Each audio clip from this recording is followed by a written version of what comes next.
प्रधानमंत्री नरेंद्र मोदी के बाद अब अमित शाह भी लपेटे में आ गए हैं। जी हां, अमित शाह को लेकर भी एक बड़ा खुलासा हो गया।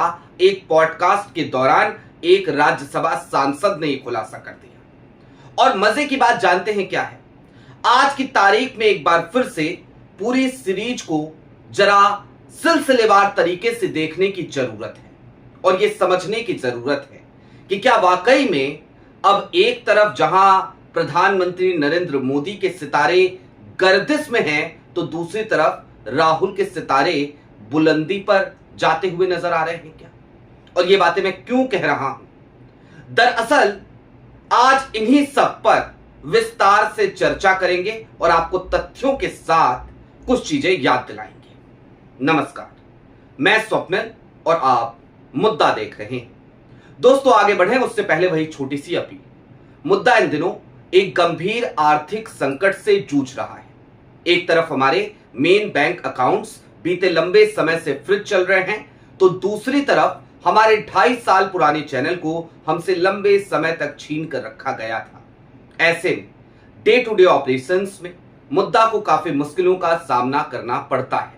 लिहाजा आपसे गुजारिश है, यदि आप चाहें तो स्क्रीन पर दिख रहे क्यूआर कोड या फिर के नीचे दिख रहे यूपीआई नंबर्स के जरिए मुद्दा की छोटी छोटी मदद जरूर कीजिएगा, ताकि आज के दौर में हम इन तमाम कठिनाइयों से जूझते हुए भी अपनी बेबाकी को जिंदा रख सकें।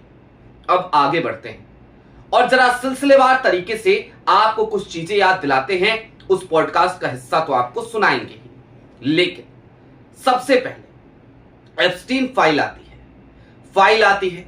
प्रधानमंत्री नरेंद्र मोदी का नाम भी आता है एप्स्टीन और बैनन की बातचीत में, एप्स्टीन और अनिल अंबानी की बातचीत में। उसके बावजूद हंगामा मचता जरूर है, लेकिन मोदी जी या मोदी जी की सरकार की तरफ से कोई खास प्रतिक्रिया इस पर नहीं आती। सन्नाटा छाया हुआ रहता है और जब प्रतिक्रिया आती भी है तो कह दिया जाता है बेसलेस है सब कुछ। लेकिन चलिए, मोदी जी तो क्षम्य है, मोदी जी की कोई पर्सनल चैट तो आई नहीं थी, तो हम एक बार को इस बात को भूल जाते हैं। हम ये कह देते हैं कि एप्स्टीन गप्पे हाँक रहा था। But what about Hardeep Puri? Hardeep Puri साहब मंत्री हैं।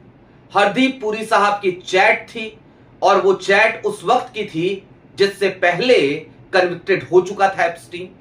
यानी कि हरदीप पुरी साहब को पता था कि एप्स्टीन किस तरीके का अपराधी है, किस प्रवृत्ति का व्यक्ति है, किस तरीके के घिनौने उसके कृत्य हैं। उसके बाद भी हरदीप पुरी साहब उससे मुलाकात करते हैं, उसके बाद भी हरदीप पुरी साहब उससे बातचीत करते हैं, उसके संपर्क में रहते हैं।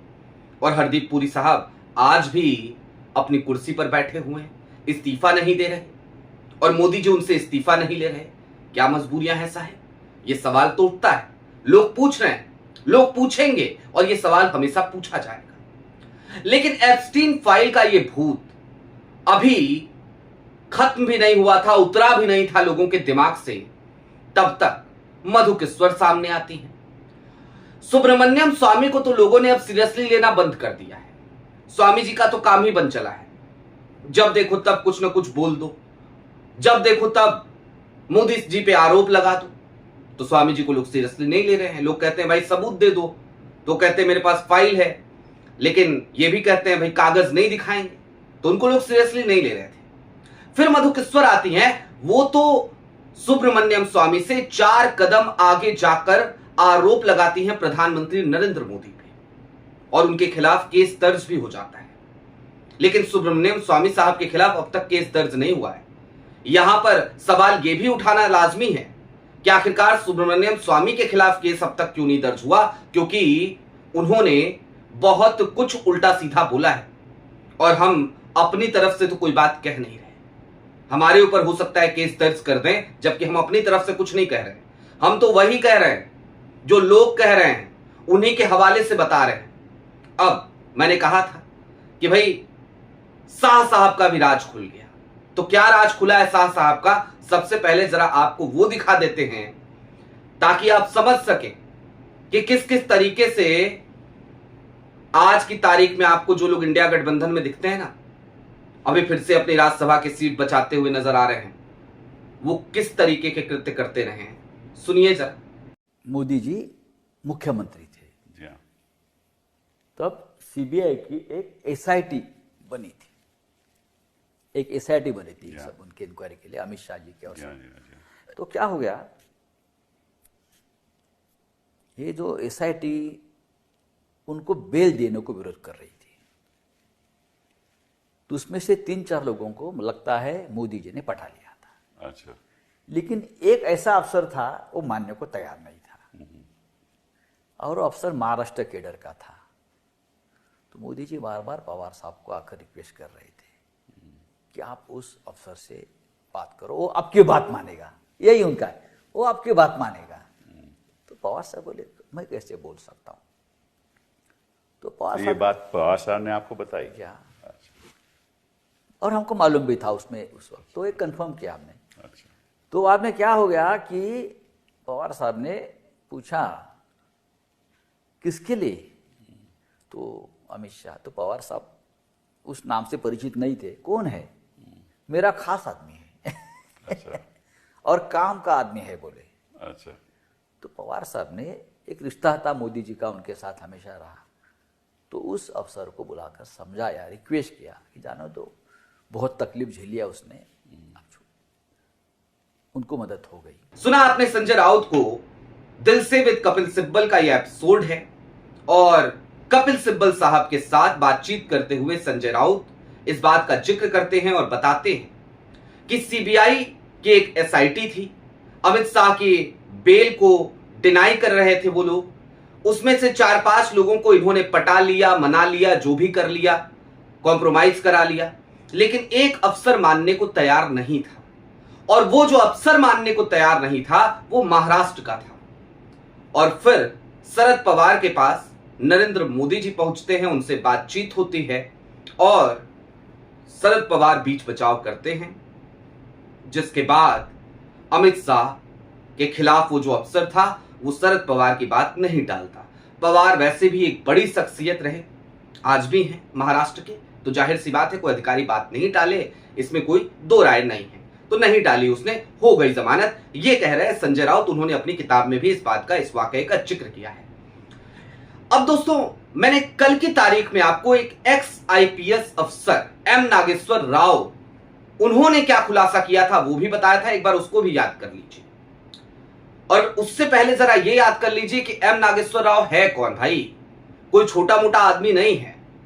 एम नागेश्वर राव इस देश के मोदी सरकार के अंतर्गत सीबीआई के डायरेक्टर बनाए गए थे, और सिर्फ सीबीआई के डायरेक्टर नहीं बनाए गए, उनके एक्सटेंशन को जब चुनौती मिली तो उनको बचाने के लिए, उनकी बहाली बनी रहे, उनको बहाल रहने दिया जाए, इसके लिए मोदी सरकार सुप्रीम कोर्ट तक चली गई थी। इतने पसंदीदा अफसर एम नागेश्वर राव उस किसी जमाने में, और हालिया दिनों में, किसी जमाने में क्या, जुम्मा भाई 4 दिन की तो सरकार है, 11 साल ही तो हुए, तो वो हुआ करते थे एम नागेश्वर राव, आंखों के तारे थे नरेंद्र मोदी जी के। वो एम नागेश्वर राव कल क्या खुलासा करते हैं, वो सीधे तौर पे कहते हैं कि समय ऐसा आ गया था कि प्रधानमंत्री नरेंद्र मोदी के खिलाफ जिस मोटी फाइल का जिक्र मधु पूर्णिमा किश्वर कर रही थी, उस फाइल के आधार पर प्रधानमंत्री नरेंद्र मोदी की कभी भी गिरफ्तारी हो सकती थी, एम नागेश्वर राव ने कहा है।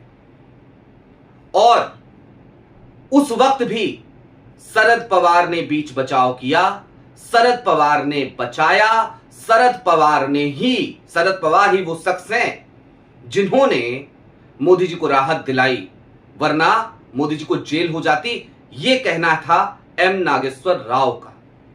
अब दोस्तों, चलते चलते जरा कुछ चीजें समझिए, और क्यों समझिए, वो इसलिए ताकि, और ये बातें कांग्रेस के लिए ज्यादा जरूरी है भाई। शरद पवार साहब किसी एक टीम की तरफ से कभी नहीं खेलते, इधर भी देखते रहते हैं, उधर भी देखते रहते हैं। और कांग्रेस को आज की तारीख में कम से कम अपनी लाइन लेंथ क्लियर करनी चाहिए, कई मामलों में क्लियर करनी चाहिए। एक बार फिर शरद पवार को राज्यसभा भेज दिया गया ना, भेजा गया ना, क्यों भेजा गया भैया, क्या जरूरत आन पड़ी थी आपको, मत भेजते। अरे हार जाते आप चुनाव, कोई नहीं आता आपके यहां से, लेकिन आपको भेजना था, आपने भेजा।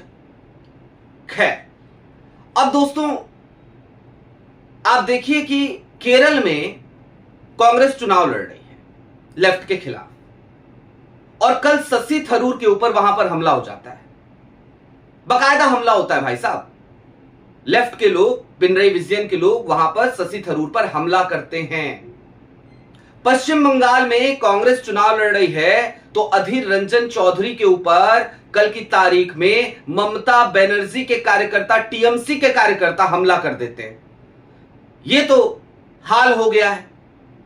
कांग्रेस के इतने बड़े बड़े नेताओं पर हमले हो रहे हैं। भाई शशि थरूर कोई छोटा चेहरा, कोई छोटा नाम नहीं है। आज की तारीख में पूर्व मंत्री रहे, इतनी बार के सांसद हैं, तो कोई छोटा नाम तो नहीं है। उनके ऊपर लेफ्ट हमला कर रही है, लेफ्ट के लोग हमला कर रहे हैं, उनका सिक्योरिटी गार्ड चोटिल हो जाता है। भारी भरकम सुरक्षा के बीच अधीर रंजन चौधरी चल रहे हैं। उसके बावजूद टीएमसी कार्यकर्ताओं की हिम्मत यह है कि वो अधीर रंजन चौधरी पर हमला कर देते हैं, और कांग्रेस उसके बावजूद इन तमाम दलों को अपने साथ, जब नेशनल एस्पेक्ट की बात आती है तो ढोने लगती है, अपने कंधे पे बिठा करके घुमाती है पूरे देश में। कहती कोई बात नहीं, मैं हूं ना तुम्हारे साथ। कांग्रेस को अपनी लाइन लेंथ क्लियर करनी जरूरी है।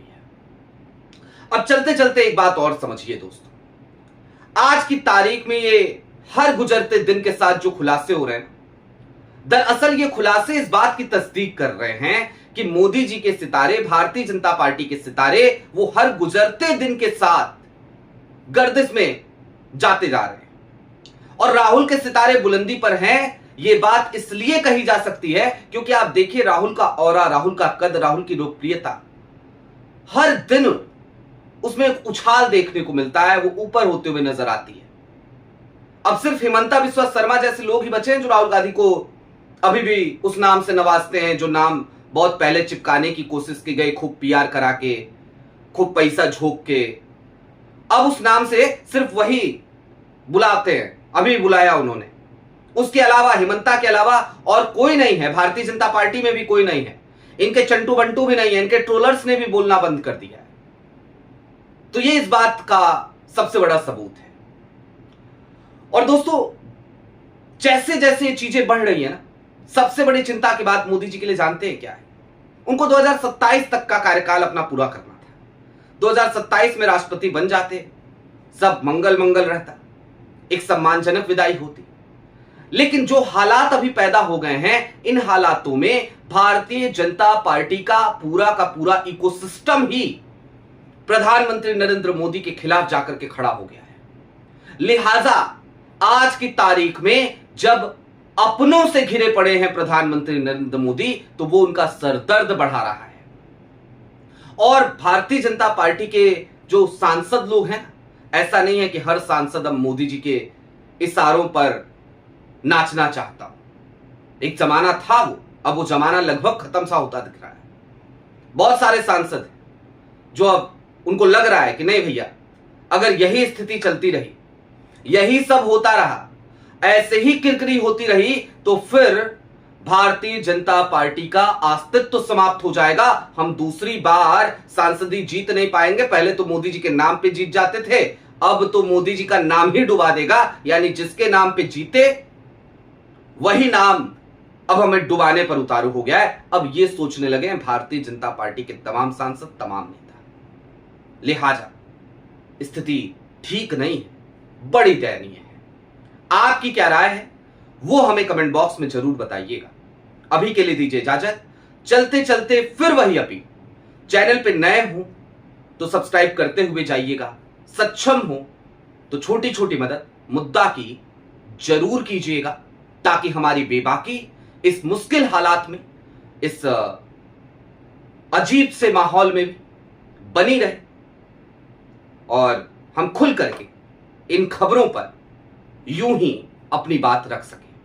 आपकी क्या राय है जरूर बताइए, हमें इंतजार रहेगा। बहुत शुक्रिया।